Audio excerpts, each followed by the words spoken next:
네, 이렇게 귀한 말씀을 나눌 수 있는 기회를 주신 또 김학수 담임 목사님과 또 여러분들께 다시 한번 감사의 말씀을 드립니다. 저는 구이국에서 주님을 섬기고 있는 주님의 교회 협력 선교사 이영규입니다. 간단하게 제 소개를 드리도록 하겠습니다. 제가 이제 슬라이드로 말하는 게 익숙해져가지고 네, 보이나요? 네, 저는 이제 V국에 온 지는 벌써 7년째 되어가고 있고요. 사실은 주님의 교회랑은 좀 인연이 깊습니다. 제가 2002년 이제 인하대병원 인턴 시절에 처음 그 서준규 장로님의 안내로 주님의 교회 캄보디아 해외 선교팀에 같이 가게 되었었고요. 그리고 2004년 결혼하고 제 아내와 함께 한 번 더 이제 캄보디아를 따라서 단기 선교, 의료 선교를 하면서 사실은 구체적인 의료 선교에 대한 꿈을 더 키워갈 수 있었던 것 같습니다. 그리고 이렇게 지금 또 협력 선교사로 함께 주님의 교회를 섬길 수 있게 되어서 너무 감사하고 있습니다. 저는 잘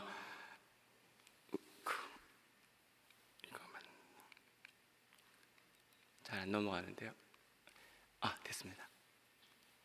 저는 저는 인하대박 떠나기 전에는 인하대병원 혈액종양학과 교수로 이제 학생들을 가르치고 환자들을 보고 있었고요. 저 사진은 국민일보에 이제 저 인하대병원 호스피스 센터를 제가 설립하고 운영할 때 취재 나왔던 사진을 제가 오랜만에 찾아서 한번 올려봤고요. 그리고 2017년에 한 그 대학병원 교수로 10년 정도 있다가 2017년 9월에 가족들과 함께 이곳으로 떠나게 되었습니다. 그 당시에 이제 제 부모님, 연로하신 부모님도 모시고 갔고, 제 아내와는 이제 역시 의사였는데 이제 한국에서 일을 정리하고 저를 따라서 두 아이들을 데리고 대식구가 같이 이곳으로 옮기게 되었습니다. 그래서 제가 신약성경을 읽다 보면 예수님께서는 조금 우리의 일반적인 상식이나 그런 생각들이랑은 조금 다른, 선뜻 이해하기 힘든 말씀을 하실 때가 있는 것 같습니다. 비로소 그 뜻을 이해하려면 천국의 가치 기준이 무엇인지, 또 하나님이 원래 의도하신 것이 무엇인지 이해할 때에만 깨달을 수 있는 그런 부분들이 있는 것 같습니다. 예를 들면 마태복음 26장의 포도원의 비유가 그렇고, 누가복음 15장의 탕자의 비유가 그런 것 같습니다. 제가 처음 중학교 3학년 때 예수님을 믿고 나서 성경을 읽으면서 좀 이상했었습니다. 포도원의 비유를 보면서 아침 일찍부터 포도원에서 일한 일꾼하고 막 이제 일을 마치기 직전에 와서 일한 사람하고 급여를 똑같이 받다니, 그러면 하루 종일 일한 일꾼이 막 이제 들어온 지 얼마 안 된 사람이 똑같은 돈을 받는 것에 대해서 어떻게 느낄까, 그런 생각을 했던 적도 있었고, 탕자의 비유 같은 경우에도 둘째 아들이 이제 실컷 재산을 탕진하고 놀고 돌아왔는데 그동안 열심히 일하고 땀 흘리면서 아버지 일을 도왔던 아들, 첫째 아들에게는 그렇게 기뻐하지 않고, 또 둘째 아이들을 환영하는 그 아버지의 모습을 지켜보는 첫째 아들의 마음은 어떨까, 이런 생각을 했던 기억이 있습니다. 아마도 그 당시에는 성경을 깊이 이해하지 못하고 그냥 세상적인 가치관 이런 것들로 이렇게 그 말씀의 비유들을 바라보았었던 것 같습니다. 구원받고 예수님을 이제 믿고 교회를 다녀도 가끔 그런 생각이 들 때가 있었던 것 같습니다. 내가 열심히 교회에서 일을 하고 봉사를 하는데 어떤 경우에는 내가 인정받지 못하고 또는 합당한 어떤 보상이 없는 것 같은 느낌이 들 때는 어떻게 보면 포도원의 비유, 또 탕자의 비유가 살짝 더 걸림이 될 때가 있는 것 같습니다. 하지만 제가 예수님을 이제 깊이 만나고 또 하나님의 은혜를 경험한 다음에 이 말씀들을 볼 때에는 내가 정말 하나님 앞에서 도저히 설 수 없는, 용서받을 수 없는 죄인이었다는 것, 그리고 그런 저를 구원하시기 위해서 어떻게 예수님께서 그 수치와 모욕과 고통을 감내하시고 십자가에서 저를 위해 죽으셨는지, 그러한 것들을 깨닫고 나서는 이 말씀이 깊이 있게 이해가 되고 또 은혜가 되었습니다. 제가 탕자같이 살았지만 그냥 손 들고 돌아왔다는 것만으로 받아주셨던 그런 탕자의 마음, 또 막 문 닫고 일을 마칠 때 왔는데도 동일한 품삯을 주었던 포도원의 주인을 바라보는 마음, 그런 마음들을 알게 되었고, 그것이 참으로 하나님의 은혜를 경험하고 나서 이 말씀의 본 뜻을 이해하게 되었던 것 같습니다. 오늘 본문의 말씀 마태복음 19장에 있는 어린아이 비유도 비슷한 부분이 있는 것 같습니다. 그때의 상황을 한번 상상을 해보게 되면, 당시에 예수님께서 많은 사람들을 이제 만나시고 제자들을 데리고 사람들에게 천국 복음을 전하시고 또 병든 자들을 치유하고 계신 무척 바쁜 상황이었던 것 같습니다. 그 당시에 그 상황에서 제자들도 이제 열심히 사역을 하였겠죠. 이제 무리들을 잘 정돈하고 사역들을 정리하느라고 바빴을 것입니다. 근데 그런 와중에 어떠한 사람들이 아이들을 데리고 와서 이 아이들에게 안수를 해달라라는 다소 엉뚱한 요구를 해왔던 것이죠. 너무나도 이제 제자들이 보기에는 중요한 사역을 하고 있는 상황인데 이러한 아이들에게 축복을 해달라는 그런 요구를 하다니 약간 짜증스러웠을지도 모르고, 또 아이들, 그 당시에는 아이들을 존중하는 문화도 아니었으니까 이들의 요구가 상당히 좀 마음에 들지 않았던 것 같았습니다. 그래서 이제 좀 내쫓으려고 했었던 것 같고요. 하지만 예수님의 생각은 제자들과는 좀 다르셨습니다. 하시던 모든 사역을 멈추시고 그 아이들을 너무 기쁘게 받아주시고 축복하고 안수를 해주셨죠. 저는 이제 혈액종양내과 의사로 이제 지금까지 오랜 시간 동안 암 환자들을 만나고 그들을 치료해 왔습니다.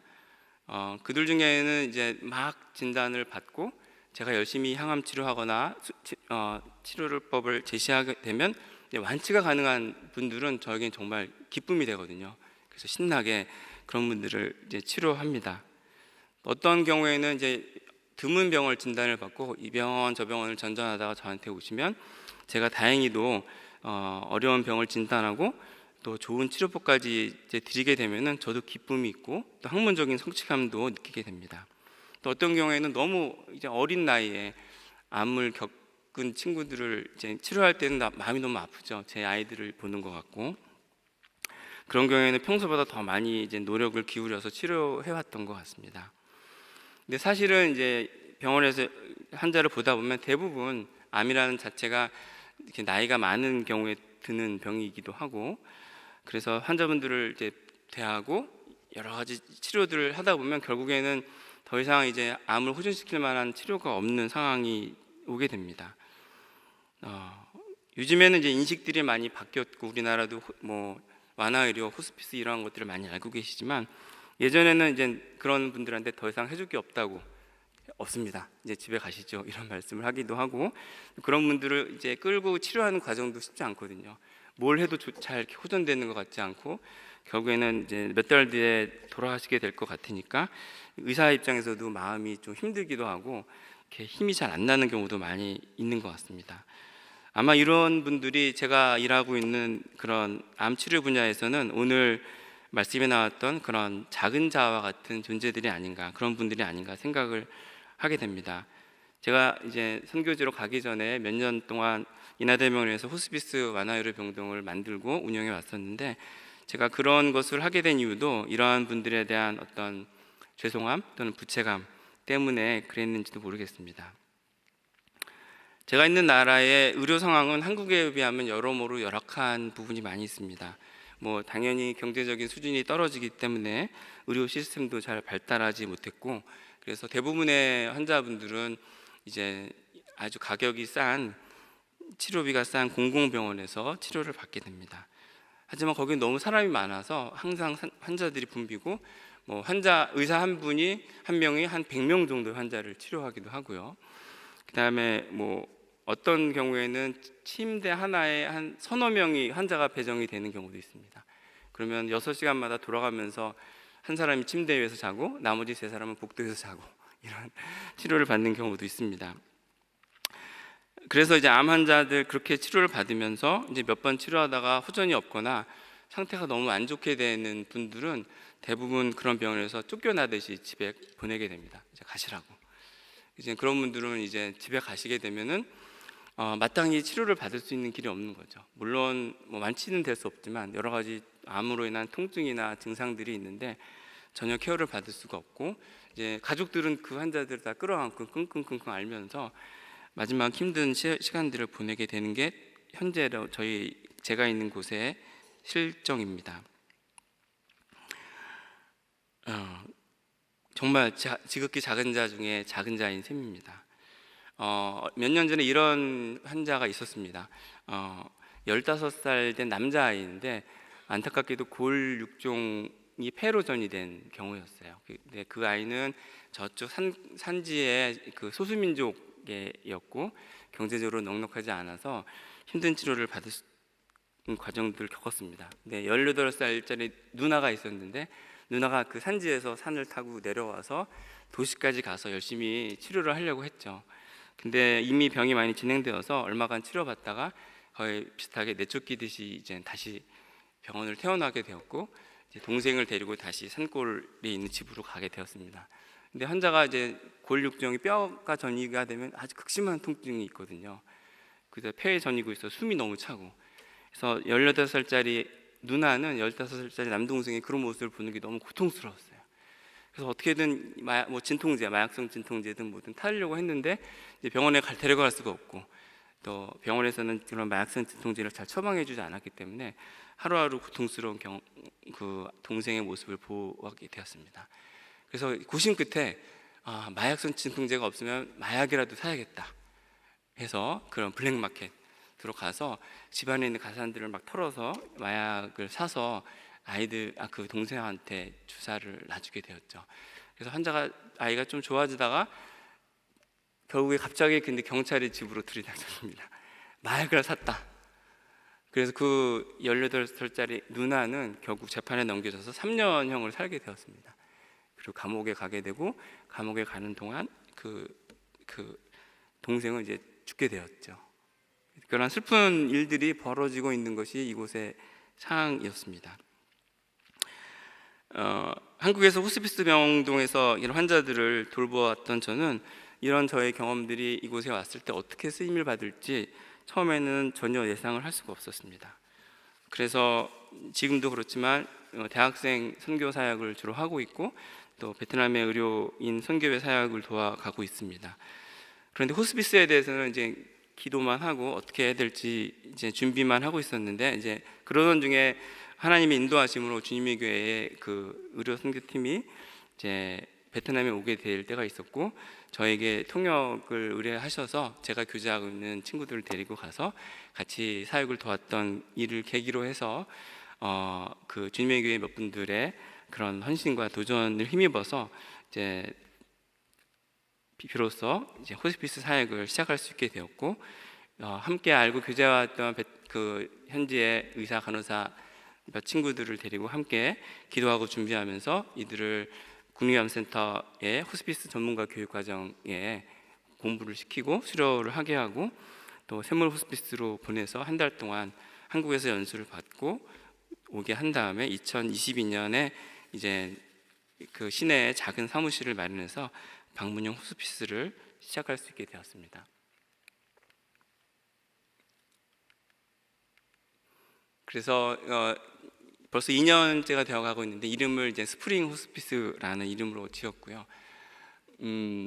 그래서 이러한 과정들을 겪어서 이제 하게 되었고, 제와 함께 이제 한 명의 젊은 의사와 이제 2명의 간호사, 한 명의 사회복지사, 임상심리사, 그리고 회계를 담당하고 있는 자매, 그리고 최근에는 그 약사를 한 명을 함께 이제 어저께 함께하기로 결정을 해서 연락이 왔는데, 이렇게 이 팀을 이루고 현재 방문 호스피스를 하고 있고, 이제 다른 지역에서도 지금 3명의 형제들이 이제 올해 졸업을 하면 가을부터 함께 호스피스 사역을 하기로 하고 준비를 하고 있습니다. 네, 그래서 저희는 이렇게 이 호스피스를 통해서 이곳에서 하나님의 사랑을 전하고 하나님의 나라를 세워가는 것을 이제 목표를 하고 있고, 이제 지금은 이제 이동 진료, 그러니까 방문 진료를 하고 있습니다. 환자분들이 집에 있으면은 저희 이제 간호사, 의사들이 가서 진료하고 약을 주고 돌보는 일을 하고 있습니다. 그리고 지역사회의 보건의료 교육을 하고 있고, 호스피스나 CPR, 심폐소생술이나 다른 여러 가지 관련된 주제로 보건 교육을 하고 있고, 그다음에 이제 정기적으로 그 오지에 가서 이제 그런 이동 진료 사역을 하고 있고요. 저희 이제 너무 귀한 친구들입니다. 이제 저희들은 주로 이동 수단이 오토바이거든요. 그러면 우리 간호사들이 아직 젊은 친구들인데 얼굴이 새까맣게 타는 것도 모르고 1시간, 2시간씩 환자 집에 가서 치료를 해드리고, 또 환자분들이 돌아가신 경우에는 가서 직접 장례 절차를 다 밟아주고 염두해주고 그런 귀한 사역들을 해주고 있습니다. 이렇게 이제 가서 이제 진찰을 해주고 이제 상담도 해주고, 그다음에 가족들도 이제 환자분들이 임종을 하신 다음에 이제 많이 힘들어하시면 정기적으로 가서 위로해주고, 남은 가족들, 유가족을 위로하는 행사들도 같이 해주고 있습니다. 이거는 그 아래 지역의 친구들인데요. 그 친구들이 이제 작년 말부터 같이 교육을 받고, 이제 저희가 이제 지도를 하면서 다른 도시에서 이 일들을 하고 있고, 이제 올해 말에 정식으로 이 친구들이 졸업을 하면 함께 그 방문 호스피스 사역을 그 도시에서도 시작할 예정입니다.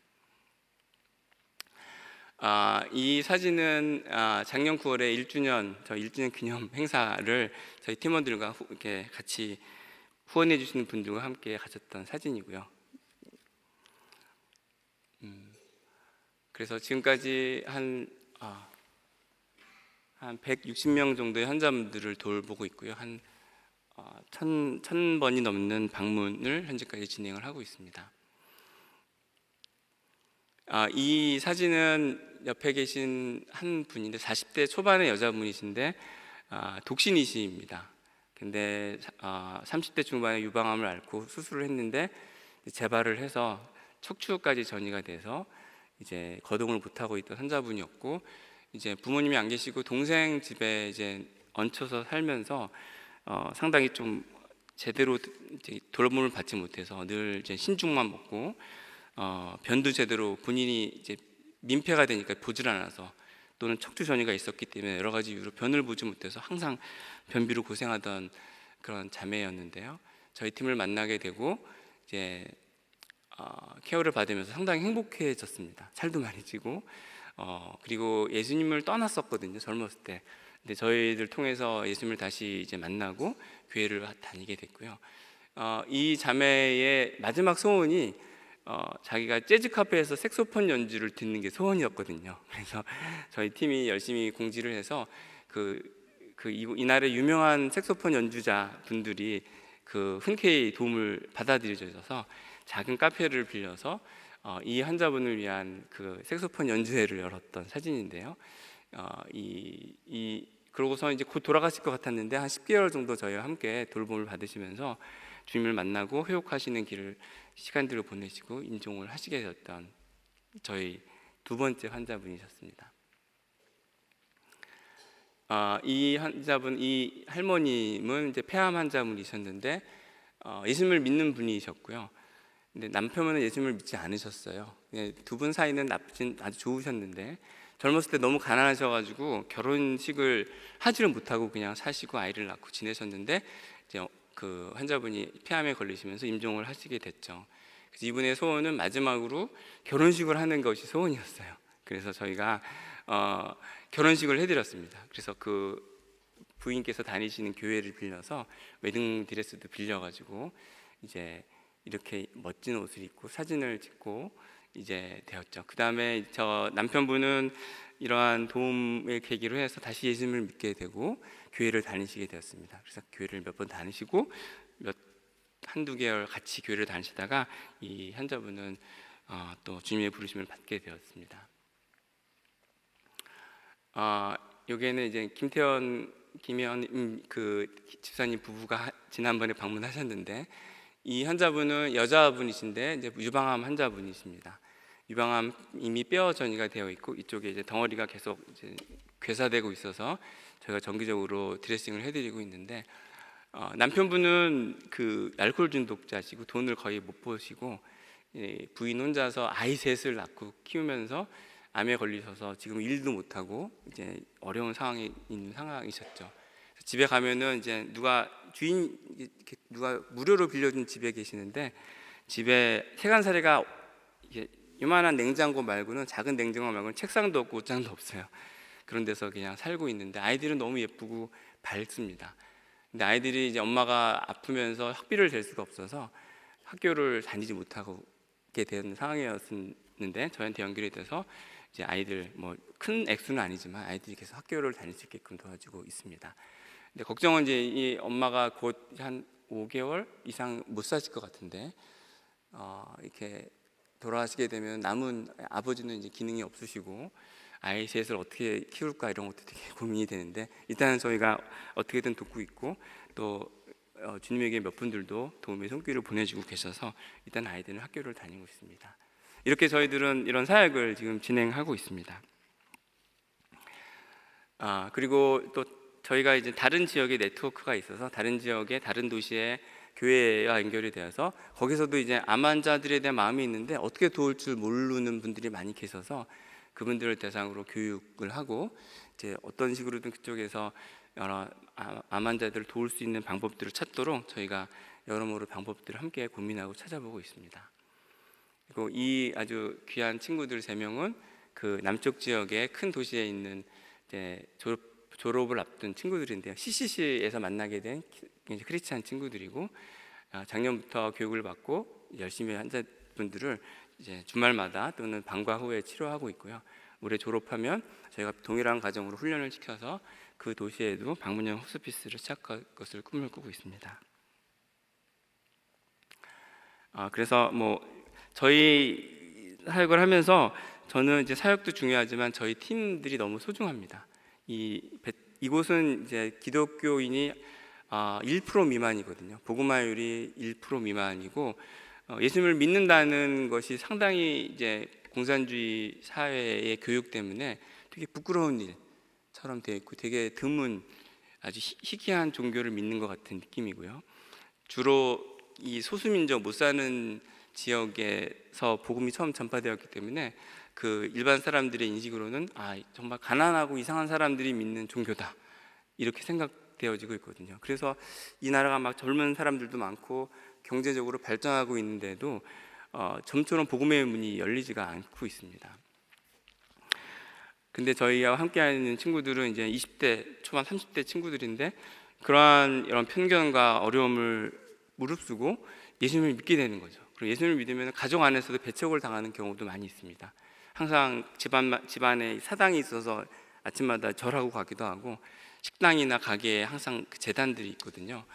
그런 뿌리 깊은 불교 내지는 토템 문화가 있는 가정 가운데서 예수님을 믿는다고 고백하는 것은 어려운 일입니다. 그런데 이 친구들은 그러한 과정들을 겪고 회심하고, 그리고 다른 친구들이 젊음의 꿈을 쫓아서 갈 때 조금은 그런 아무도 잘 관심을 가지지 않는 죽어가는 환자들을 돌보는 일을 헌신한 친구들이기 때문에 저한테 너무 각별한 친구들입니다. 그리고 아침마다 모여서 경건의 시간을 하고 환자와 사역을 위해서 같이 매일 기도를 하고 있거든요. 그런 모습도 너무 귀하고요. 저는 저의 첫 번째 소망은 이 친구들이 주님 안에서 계속해서 한 마음을 이루고 자신들이 부르신 그 부르심을 따라서 이 일들을 기쁨 가운데서 해나갈 수 있도록 하는 것이 가장 저한테 큰 꿈이고요. 다른 지역에서 이제 시작하고 있는 또 다른 사역이 태동하고 있는데, 이 친구들이 올해 잘 졸업을 하고 교육을 마치고 또 새로운 사역들을 시작할 수 있도록 돕는 게 또 하나의 소망입니다. 그리고 2년 정도 사역하면서 방문 호스피스가 해오면서 많은 것들을 경험하고 또 느끼고 있거든요.